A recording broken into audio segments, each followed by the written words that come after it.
예수님 이름. 살아계신 하나님 감사합니다. 오늘 또 순장 교육으로 우리를 불러 모아 주신 주님, 한 사람도 한 순장도 예외 없이 하나님 주시는 메시지를 분명히 받아들고 분명하게 손에 쥐어서 그것을 가슴에 새겨서 나아갈 수 있는, 그래서 풍성한 순나눔으로 나아갈 수 있는 복된 시간 되게 하여 주옵소서. 아버지 기도합니다. 영혼을 향한 하나님 아버지의 마음이 우리 안에 있어야 할진데 하나님의 눈물이 우리의 가슴에 흘러내릴 수 있기를, 하나님 영혼을 향한 불붙는 아버지의 마음이 내 마음 되기를 간절히 소망합니다. 아버지, 우리 순장 한 분 한 분에게 그렇게 영혼을 향한 마음 부어 주시옵소서. 오늘도 종을 통해서 일하실 주님을 기대하며 예수님의 이름으로 기도하옵나이다. 아멘.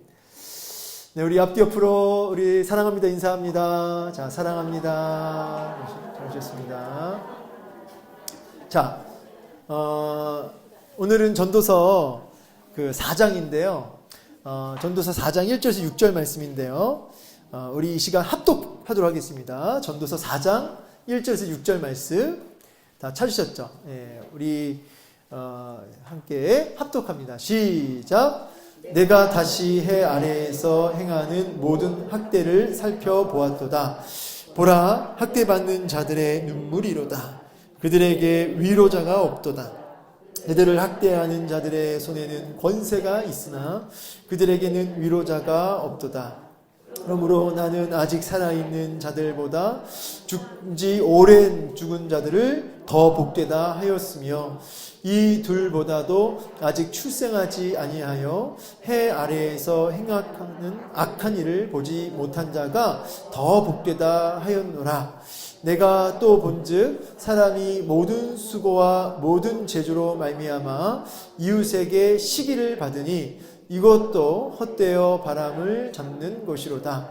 우매자는 팔짱을 끼고 있으면서 자기의 몸만 축내는도다. 두 손에 가득하고 수고하며 바람을 잡는 것보다 한 손에만 가득하고 평온함이 더 나으니라. 아멘. 네, 오늘 이제 말씀에서 중요한 단어는 위로입니다. 위로자가 없다. 위로자가 없다. 이제 오늘 이제 이 위로에 대해서 좀 같이 공부해 보고요.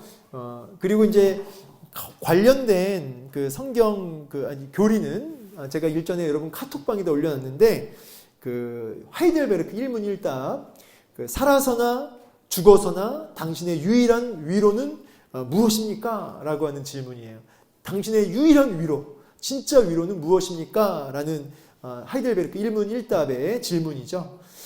제가 예전에 이번 주가 아니라 이제 좀 됐죠. 몇 주 전에 올려놨었는데 한번 찾아보시면 좋을 것 같고요. 답은 뭐냐면 살아서나 죽어서나 나는 나의 것이 아니요 몸도 영혼도 나의 신실하신 구주 예수님의 것입니다. 왜냐하면 보혈로 죄값을 다 치러주셔서 또 마귀의 권세에서 나를 해방시켜 주셔서 머리털 하나라도 땅에 떨어지지 않도록 보호해 주시고 또 모든 것이 합력하여서 나의 구원을 이루어 주시기 때문에, 그래서 나는 마음을 다해서 또 신속하게 또 즐겁게 주를 위해 살 것입니다. 자, 이제 이게 우리의 진짜 위로는 예수 그리스도 뿐이다. 그분의 그 보혈의 공로, 구속의 은혜, 그것뿐이다. 그것이 진짜 위로다.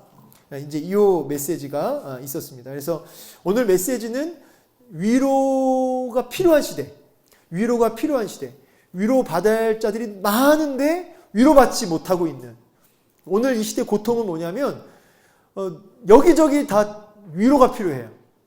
위로가 필요한데 문제는 위로가 필요한 사람들은 많은데 위로받지 못한 사람이 너무 많다는 거죠. 그러니까 위로받지 못하니까 어떻게 돼요? 곤고함과 그 외로움과 고독과 낙심과 절망 속에 허덕이고 있죠. 그래서 오늘 이 말씀도 그렇고 교리도 그렇고 바로 진짜 위로를 안겨다 주실 분 예수 그리스도, 그분을 통해서 위로받을 때만이 우리가 진짜 위로함을 얻고 진짜 평강을 얻게 된다. 자, 이 메시지가 이제 큰 어떤 핵심 주제가 되겠습니다.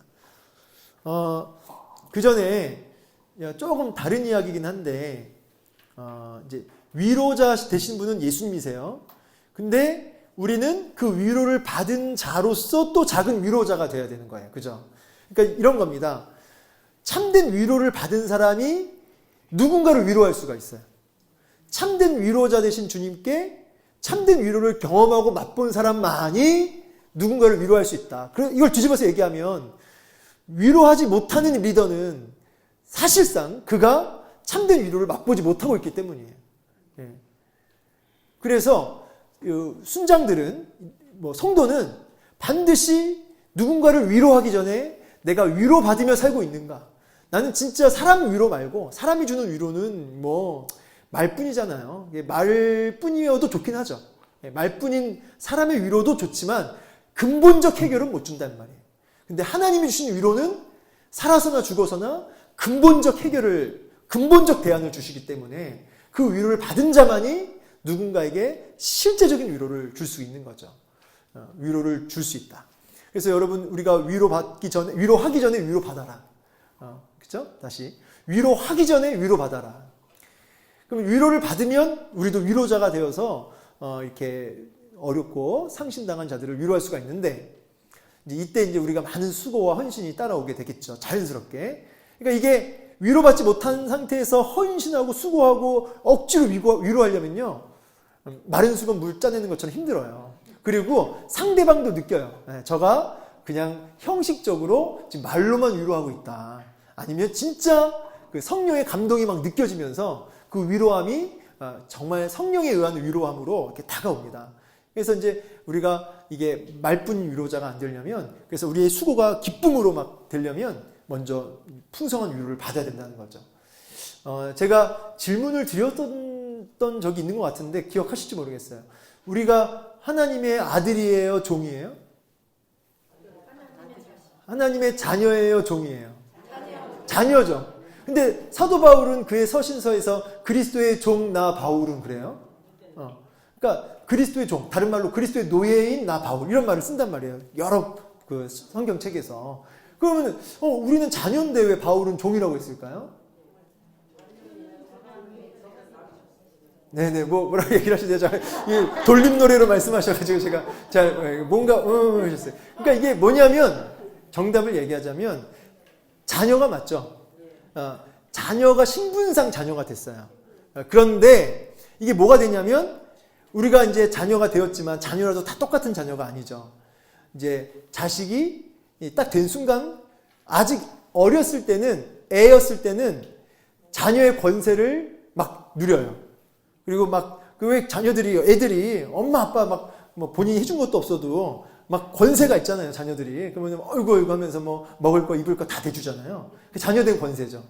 근데 자녀가 크면 클수록 자녀된 권세를 누리는 게 아니고요, 자발적으로 종의 자리로 와서, 자녀지만 종의 자리로 와서 부모를 섬긴다고요. 이게 뭐냐면 성숙한 자녀죠. 그래서 자녀지만 성숙할수록 어디로 간다? 종의 자리로 간다, 이 말이에요. 그래서 자녀된 자의 권세를 누리는 게 아니라 오히려 이제 종의 자리로 가서 섬김과 그 다음에 세움과 이렇게 헌신의 자리로 가는 것이죠. 이걸 자발적 종이라고 해요. 자발적 종. 우리는 자녀이지만 자처하여 종의 삶을 살아내는 이런 사람이 되어야 된다는 거죠. 이게 뭐냐면 성숙한 사람, 성숙한 자녀만이 할 수 있는 거예요. 그러니까 제가 이 이야기를 왜 하냐면, 진짜 참된 위로를 받는 자녀가 자발적 종의 자리로 가서 기쁨으로, 억지로가 아니라 기쁨으로 섬기고 수고하고 헌신하고 희생하고, 남들이 알아주든 못 알아주든 거기에 흔들리지 않게 되는 거죠. 자발적 종이 되었으니까. 이게 수동적 종이 되면 시키는 것만 해요. 그리고 하고 나서는 했다라고 자랑을 해요. 그리고 알아주기를 바래요. 그리고 그게 자기의 아주 공로가 되죠. 근데 자발적 종은 남들이 했다, 못했다 이런 걸 알아주든 못 알아주든 거기에 큰 의미가 없죠. 내가 기쁨으로 한 거니까.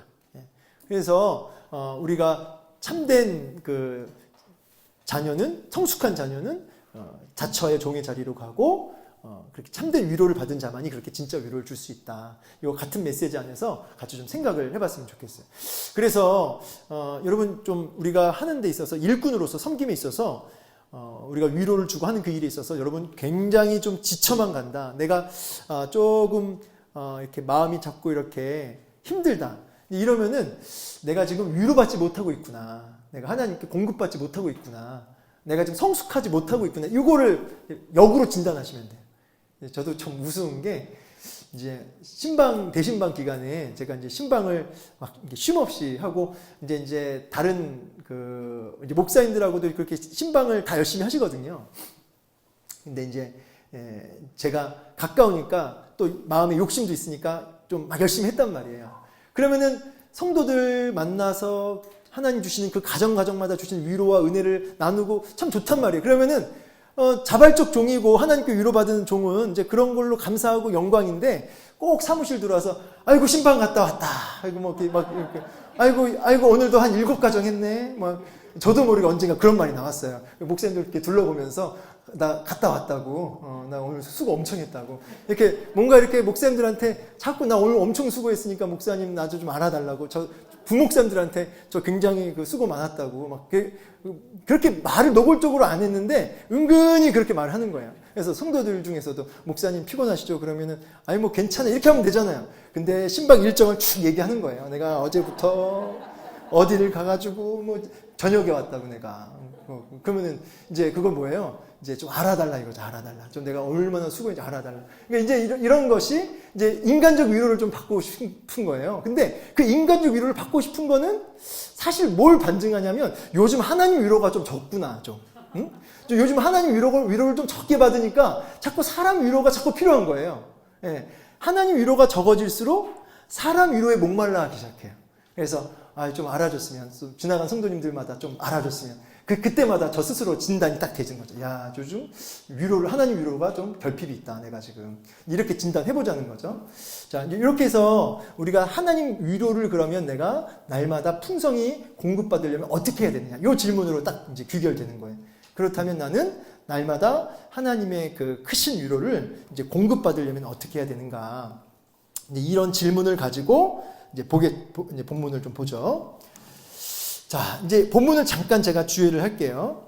1절부터 3절까지 한 달락, 그리고 4절부터 이제 6절까지가 또 한 달락. 크게 두 덩어리예요. 그래서 이제 첫 번째 덩어리는 이제 아주 악한 현실에 대한 고발, 악한 현실에 대한 고발.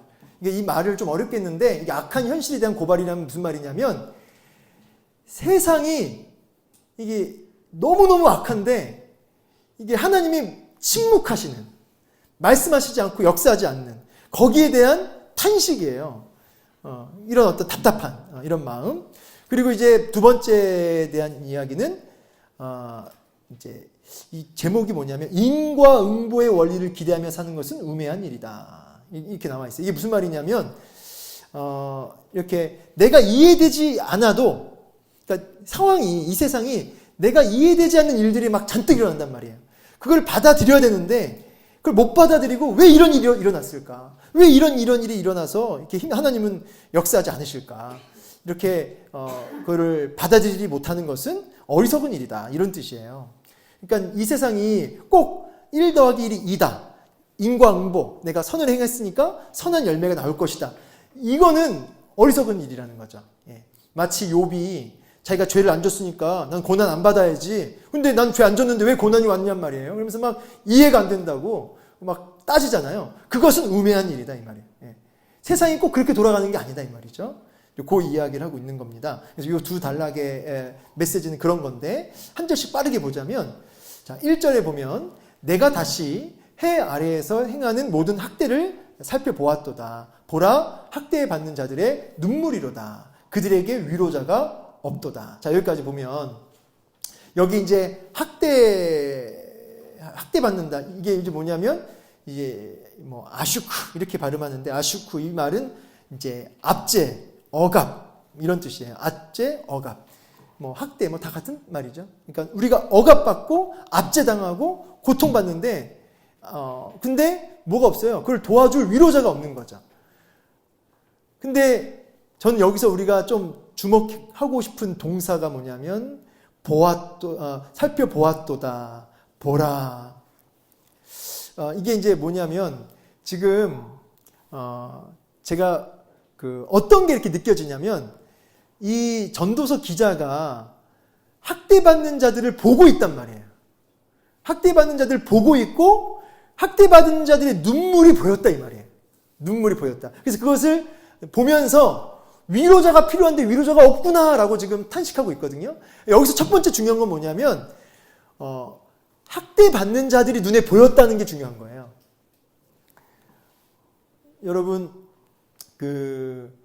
남들이 계단에 쓰레기가 있어도요. 그거를 다 같이 보고 지나갑니다. 그런데 어떤 사람은 그걸 기어코 주워요. 눈으로 봤는데 다. 근데 어떤 한 사람만 그걸 줍는단 말이죠. 그게 뭐냐면 남들은 그게 받지만 본 게 아니에요. 그러니까 받지만 본 게 아니다 이 말은 거기에 마음이 없어요. 그러니까 그냥 아무 생각 없이 지나가는 거예요. 근데 그게 보였다는 이 말은 내 마음에 그게 걸린다 이 말이에요. 걸린다. 부담이 된다 이 말이에요. 부담이 된다. 그러니까 그게 탁탁 걸려요. 그러니까 남들은 안 걸리니까 부담이 안 되니까 그냥 지나갔지만 누구한테는 그게 부담으로 보인단 말이에요. 그러니까 기어코 그걸 주워버려요. 자기가 잘못한 게 아닌데도. 지금 솔로몬 이 전도서 기자도 학대받는 자들이 부담으로 다가온 거예요. 마음에 부담으로 다가오고 이렇게 걸리는 거죠, 마음에. 옛날에 이제 지금은 아주 이제 문제가 되어서 참 이슈가 돼가지고 과거에 청년 사역에 아주 유명한 목사님이 계셨어요. 전모 목사님이라고. 근데 이분의 메시지 중에 그런 게 있었어요. 그러니까 그분이 어쨌든 메시지 중에는 좀 이렇게 좀 강력한 메시지들이 분명히 있어요. 근데 이제 제가 들은 것 중에 청년들이 지나가면 이렇게 청년이 이렇게 마주오잖아요. 그러면 가슴이 뛰고 부담이 돼가지고 그냥 지나갈 수가 없다는 거예요. 그러니까 이제 그게 자기의 은사를 확인하는 방법이래요. 부담되는 거, 자꾸 부담이 되는 거, 뭐 이런 거. 예. 근데 뭐 제가 그 이야기를 들을 때는 그 메시지는 맞는 말이에요. 그 말은. 그러니까 우리가 어떤 마음에 하나님 부담을 주시고 자꾸 생각나게 하시고 자꾸 기도케 하시고 이런 것들은 이제 하나님이 그 사람에게 주시는 어떤 은사로 볼 수 있죠. 근데 지금 전도서 기자는 그 학대받는 자들에 대한 부담이 있었으니까 그게 보였다는 거예요. 그들의 눈물이 보였다는 거예요. 자, 여러분 먼저 위로를 진짜 받으려면요. 그래서 누군가를 또 위로를 또 이렇게 하려면요.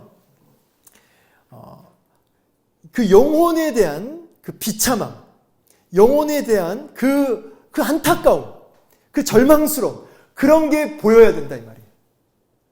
그러니까 이거는 다른 사람도 다른 사람이지만 첫 번째 먼저 나의 영혼의 비참함이 보여야 돼. 난 진짜 위로가 필요한 사람이구나. 뭐라고요? 난 정말 뭐가 필요한 사람이라고요? 위로가 진짜 필요한 사람이구나. 이런 자기의 비참함이 보이고 자기 영혼의 절망스럽고 그런 어떤 답답함이 보여야 돼. 그래서 그 하이델베르크 1문 1답 바로 이문이 뭐냐면 우리가 하나님의 위로를 받으려면 어떻게 해야 합니까? 이건 제가 여러분 안 보내드렸는데 인터넷 치면 다 나와요. 하나님의 위로를 받으려면 어떻게 해야 됩니까? 첫 번째가 나의 비참함, 나의 죄가 얼마나 큰지가 보여야 한다. 그걸 알아야 한다. 이렇게 나와요. 그러니까 내가 얼마나 비참한 인간인지, 얼마나 죄악 가운데 소망이 없는 인간인지가 부담으로 느껴질 만큼, 고통으로 느껴질 만큼 그게 보여져야 된다는 거죠. 동시에 여러분이 섬기는 영혼들의 그 영혼의 비참함이 보여야 돼요. 제가 아는 어떤 글에서 아주 유명한 로이드 존슨 목사님이 그랬나요? 설교할 때 원고를 보지 말고 죽어가는 영혼의 그 눈동자를 봐라. 그렇게 설교해요. 그러니까 죽어가는 영혼의 눈을 보라는 거예요. 저 학교 다닐 때 류흥여 교수님이 설교가 교수님이셨는데 그런 얘기를 했어요. 여기에 수많은 성도들이 왔는데 그 중에는 다음 주에 못 오시고 돌아가신 분도 있대요.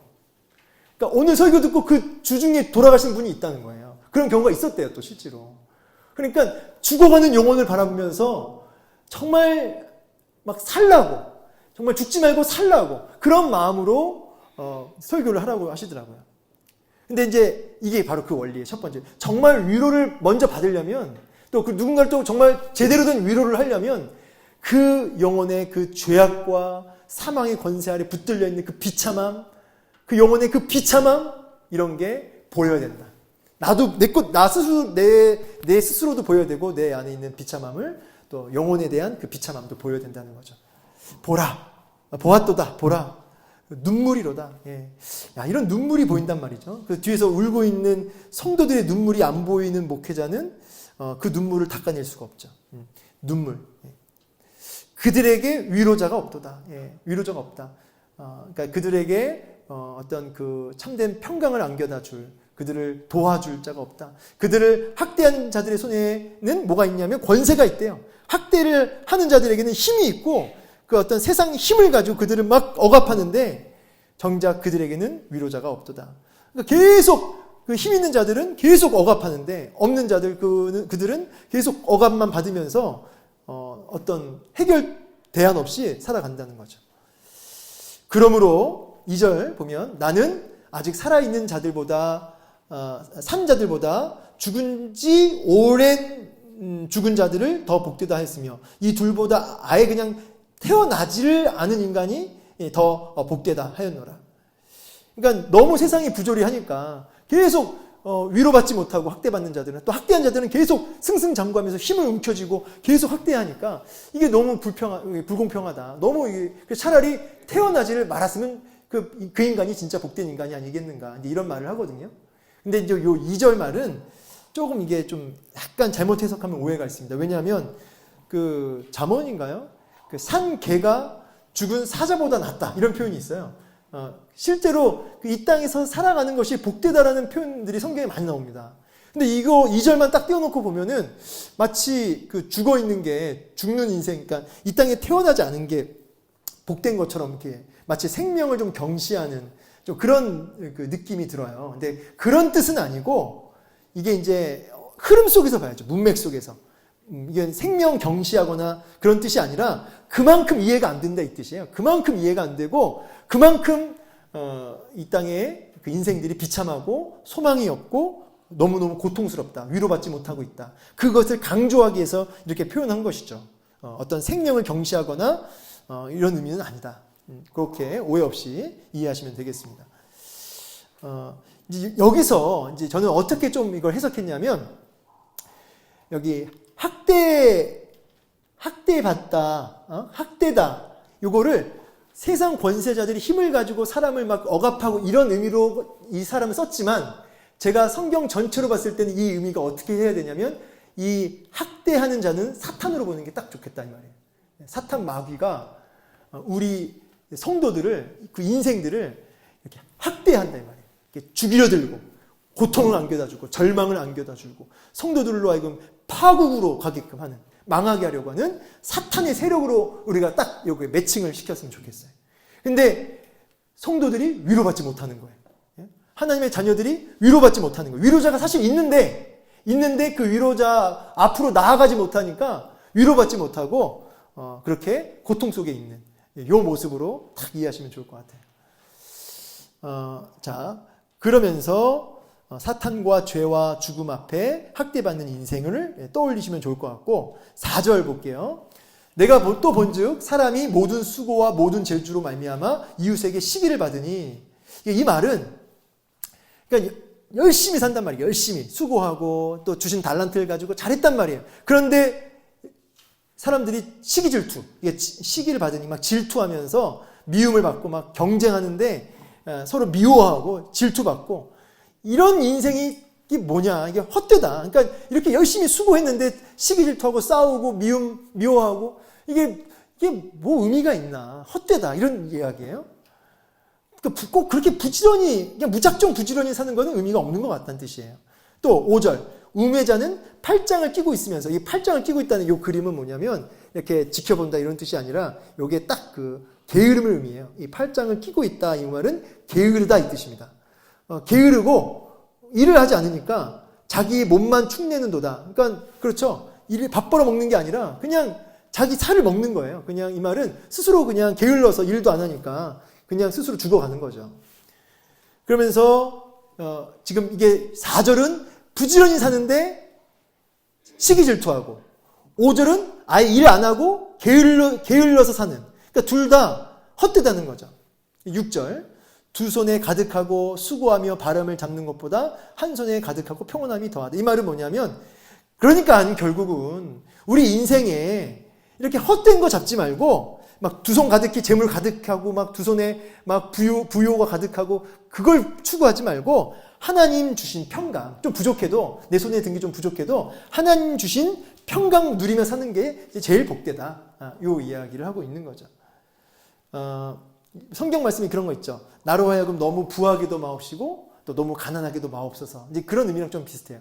너무 그냥 막 열심을 내서 막 두 손에 막 부귀와 명예를 다 주려고 막 그렇게 무작정 열심히 달리는 것도 헛되고, 그렇다고 게을러가지고 가만히 앉아있는 염세주의자들처럼 그것도 헛되고, 하나님 주시는 평강을 사모하고 그 영원한 하나님 나라를 소망하면서 주시는 그 평강 누리며 사는 것이 복된 것이다. 이렇게 이야기를 하는 것이죠. 자, 그래서 이제 결론적으로 얘기하자면, 하나님의 진짜 위로를 우리가 날마다 공급받으려면 첫 번째는 상한 심령. 완전히 그 산산조각난 마음, 이 마음을 가지고 있어야 돼요. 나의 비참함을 보면서 오호라 나는 공고한 사람이로다 하면서 그렇게 탄식하는, 그리고 그걸 봐야 된단 말이에요. 그걸 보았도다. 그 영혼의 그 눈물을 봐야 되는 거예요. 그 한센스병이 이렇게 감각을 잃어버린 거잖아요. 그래서 이렇게 손이 썩어가거나 몸이 문드러져도 감각이 없으니까 그냥 그대로 썩어가는 거예요. 근데 그걸 나중에 다 잘라내서 이제 결국은 이제 죽게 되는 거죠. 그러니까 이게 얼마나 이게 무감각한 거예요. 이 시대가. 근데 자기 영혼의 그런 영혼의 그 탄식, 영혼의 눈물, 영혼이 막 아우성치는 거예요.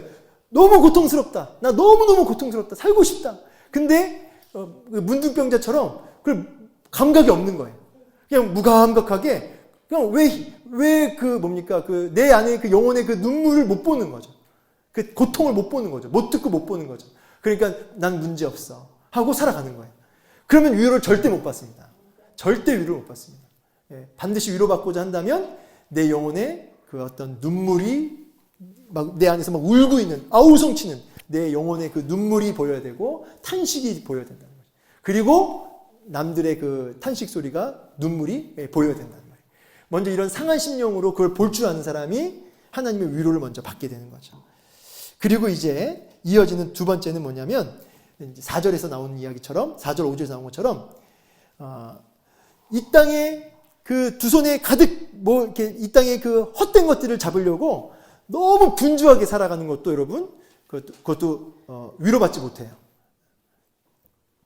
그러니까 제가 이제 무슨 생각하냐면, 제가 사역을 열심히 하잖아요. 열심히 하는데 위로를 받지 못하고 있다면 일은 하고 있지만 하나님은 잃어버린 거예요. 무슨 말인지 아시겠죠? 하나님의 일을 하면서도 하나님을 잃어버릴 수 있다 이 말이에요. 중요한 말이죠. 하나님의 일을 열심히 하고 있는데 하나님을 잃어버릴 수 있다. 그러니까 열심히 하되 무작정 열심히 하는 게 아니라 날마다 상한 심령으로 하나님께 집중하고 하나님께 먼저 위로받는 그 일에 먼저 하나님 주신 그 마지막 절, 하나님 주신 평온함, 그 평강을 받는 일에 먼저 집중하고 거기에 우선순위를 두고 그 일을 이제 하라는 거죠. 제가 어떤 책에서 봤는데 분주한 거 있죠. 분주한 거는 그러니까 바쁜 거 있죠. 너무 바쁜 거. 그 속에는 우상 숭배가 있대요. 그러니까 굉장히 바쁘고 굉장히 열심히 있는 사람 있죠. 근데 그 사람이 그 속에 하나님과의 어떤 관계가 분명하고 하나님의 위로를 충만히 받으면 괜찮지만 그거 없이 바쁜 사람은 그 속에 우상 숭배가 있다 그래요. 우상 숭배. 자기 영광이 있다. 그래서 여러분 바쁘신 분들, 굉장히 좀 요즘에 바빠 이런 말이 자꾸 나오시는 분들, 뭐 저도 거기에 예외는 아니지만 그 은혜를 못 받는 상태인데 충만하지 못한 상태인데 굉장히 바쁘신 분들 사실 우상 숭배하고 있을 수 있어요. 무서운 이야기죠. 그거는 사역자들도 예외가 아니에요. 그래서 먼저 여기 평온함, 하나님 주신 샬롬이 먼저 있느냐. 그리고 그 일을 하라 이 말이에요. 그거 없이 그냥 달려가 버리면 우상 숭배자 된단 말이에요. 헛되다. 헛되어 바람을 잡는 것이로다. 자기 몸만 축낸도다. 이렇게 된단 말이에요. 자, 이제 이런 메시지. 그래서 이제 여러분 분주하다. 한번 돌아가면서 얘기해 보세요. 순원들하고 요즘 분주하신 분 얘기해 보시라고. 그럼 아마 다 얘기할 거예요. 아유 바쁘셨냐고. 그 우상 숭배라고. 다 이렇게 정죄하려는 건 아니고 이렇게 이제 우상 숭배일 수 있으니 우리 우상 숭배가 안 되기 위해서 먼저 위로받고 하나님 주시는 평온함을 먼저 샬롬을 먼저 우리가 먼저 사수하고 그리고 우리가 달려가야 되지 않겠니 이렇게 얘기를 하고 나가셔야겠다는 거죠. 자, 바로 이제 본문 주애랑 메시지는 다 끝났고요. 우리 교재 펴보겠습니다. 말씀과 나눔. 첫 번째, 전도자는 세상에서 부당하게 학대받는 자들의 눈물을 보며 깊이 탄식합니다. 이게 필요하죠. 1번, 학대받는 자들의 눈물이 더 가엽게 느껴지는 이유가 무엇입니까? 왜냐하면 그들에게 위로자가 없기 때문이다. 그러니까 사실 위로자가 있죠, 우리 주님. 근데 그 위로자의 위로를 누리지 못하고 있는 게 안타까운 거예요. 사실 정확히 얘기하자면 위로자가 없기 때문이지만 사실은 그 말의 의미는 뭐냐면 위로자가 있는데 받지 못하니까 더 억울하고 더 안타까운 거예요. 자, 이런 어떤 탄식, 이런 불합리함. 그래서 제가 이거를 단순하게 여기 밑에 그 글을 읽어보시면 알겠지만 약간 이거는 이제 뭘로 해석하냐면 정치적이고 사회적인 그리고 또 가난하고 해서 소외된 자들로 지금 이제 해석을 했어요. 그런 의미가 있습니다. 1차적으로는. 근데 제가 그렇게만 보지 않고 사탄으로 이렇게 악한 마귀의 권세, 죄의 권세로 제가 이렇게 매칭을 시켜서 좀 봤으면 좋겠다라고 제가 좀 부연 설명 드렸어요. 자, 2번. 전도자는 왜 살아있는 자보다 죽은 자가 또 죽은 자보다 출생하지 않은 자가 더 복되다고 말합니까? 그 이유는 이 세상에서 부당하게 학대받는 게 너무 고통스럽다는 것을 알고 있었기 때문에 그렇게 말을 했다. 그러니까 생명 경시를 얘기한 게 아니라 그만큼 불합리함 속에 고통받는 게 너무 크다는 이것을 이제 강조하기 위해서 그렇게 했다. 이렇게 표현을 했다. 자, 3번. 전도자가 사람에게 하나도 유익할 것이 없다라고 말한 게 무엇이냐? 그것은 이제 해 아래서 부지런하게 사는 모든 것들이 헛되다. 이건 염세주의를 얘기하는 게 아니라 아까 제가 우상숭배 얘기했죠. 하나님이 주신 평강도 위로도 받지 못한 채 무작정 열심히 하는 것은 우상숭배이기 때문이다. 자, 나눔 1번.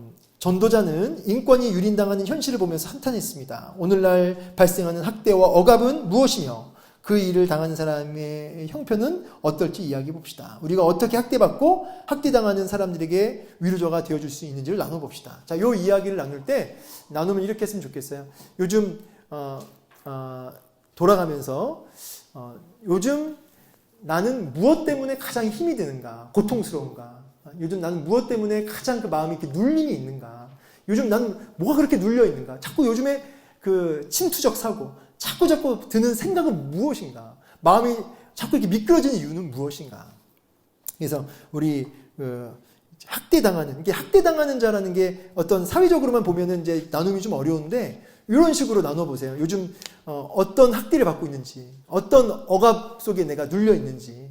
그래서 우리 같이 좀 돌아보시면서 우리의 어떤 비참함을 같이 보고 우리가 정말 은혜가 필요한 사람이다라는 것을 좀 자각하는 시간을 좀 가져보자 이 말이에요.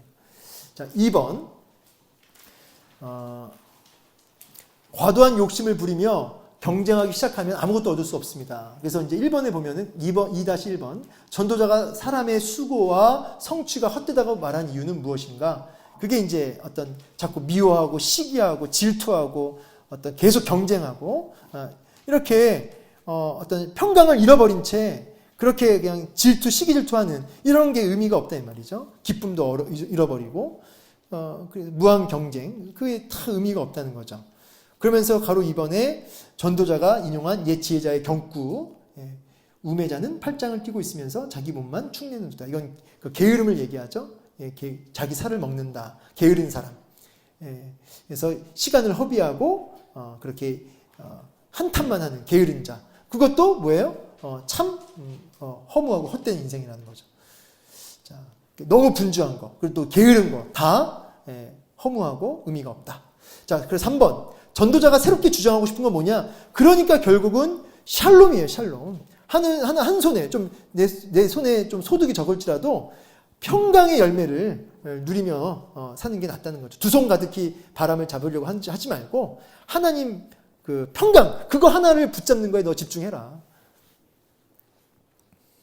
다른 거 두 손으로 잡으려 들지 말고. 나눔 2번. 전도자는 경쟁심과 시기심 때문에 수고하는 것이 헛되다고 했습니다. 다른 사람보다 잘 살고 더 높은 지위에 오르려는 목적으로만 일하는 삶이 어째서 헛된 것인지 이야기해 봅시다. 그러면 우리는 어떤 동기와 목적으로 일을 해야 할까요?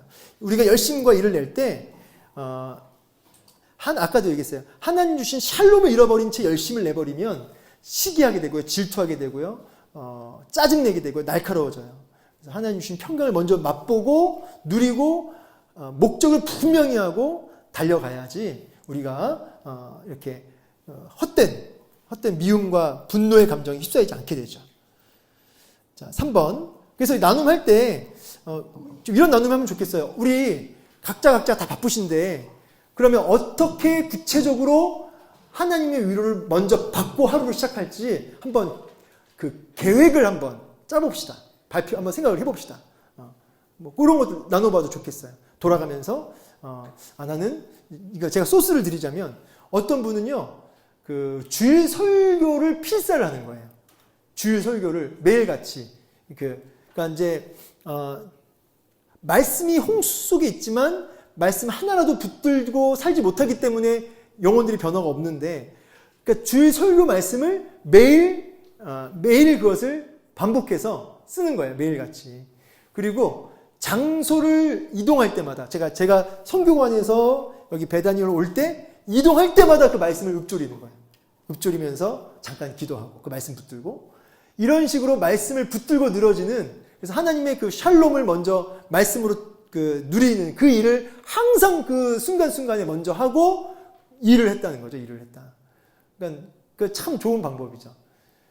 성경 필사 많이들 해보셨겠지만 주일 설교 필사, 금요 집회 필사. 그러니까 설교 나오는 것마다 그걸 본문을 적어서 그 필사를 해가지고 날짜별로 해서 묶어놓는 것도 아주 좀 재산이 될 것 같아요. 그게 성경을 창세기부터 쫙 하는 것도 큰 재산이지만 설교 말씀을 필사를 해 나가는 거죠. 그리고 이동할 때마다 그 말씀을 읊조리고.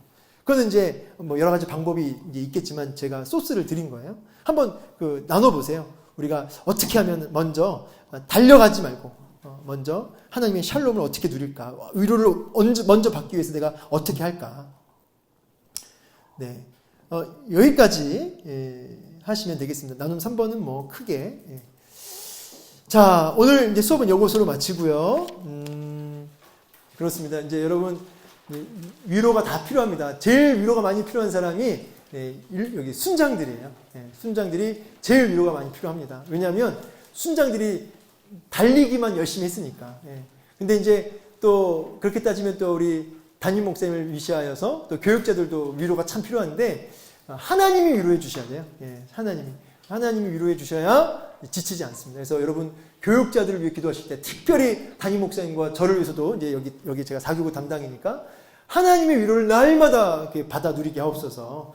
저도 여러분들을 위해서 기도할 때 이제 우리끼리도 위로하지만 하나님 주시는 위로로 충만케 하옵소서. 그래서 사람 위로에 너무 목말라하지 않게 하옵소서. 이런 기도가 우리 피차간에 좀 있었으면 좋겠습니다. 근데 제가 딱 보니까 제가 작은 교회, 개척교회 수준의 그 교회에서 노숙자들 섬기면서 제가 7년 사역했고 중대형 교회에서 한 10년 있다 이제 일로 왔잖아요.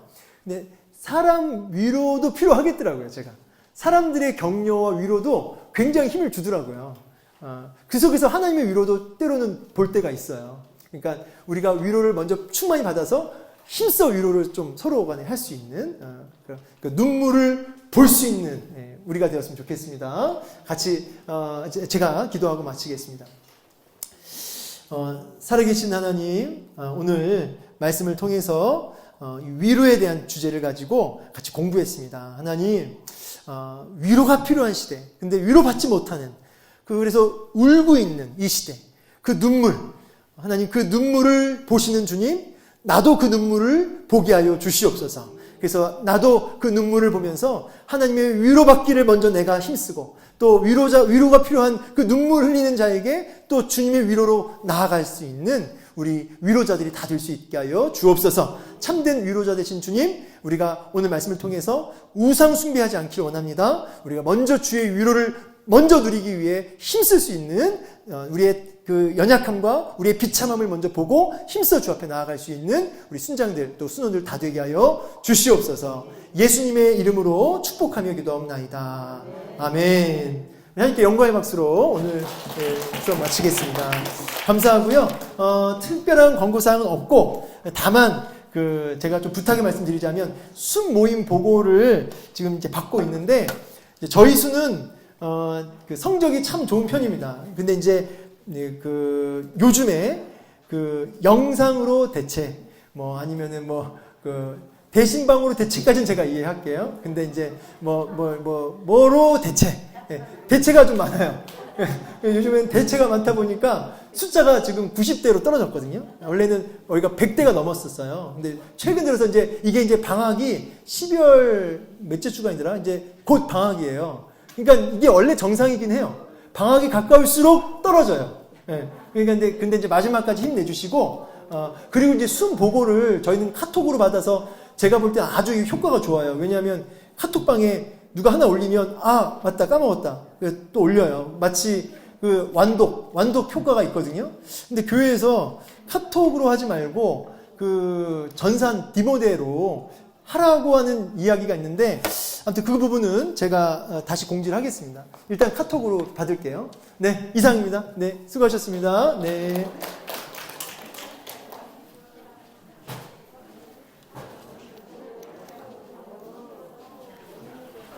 네. 게시판 순서가 된 것 같아요. 예. 지금, 우리, 잠시만요. 이거.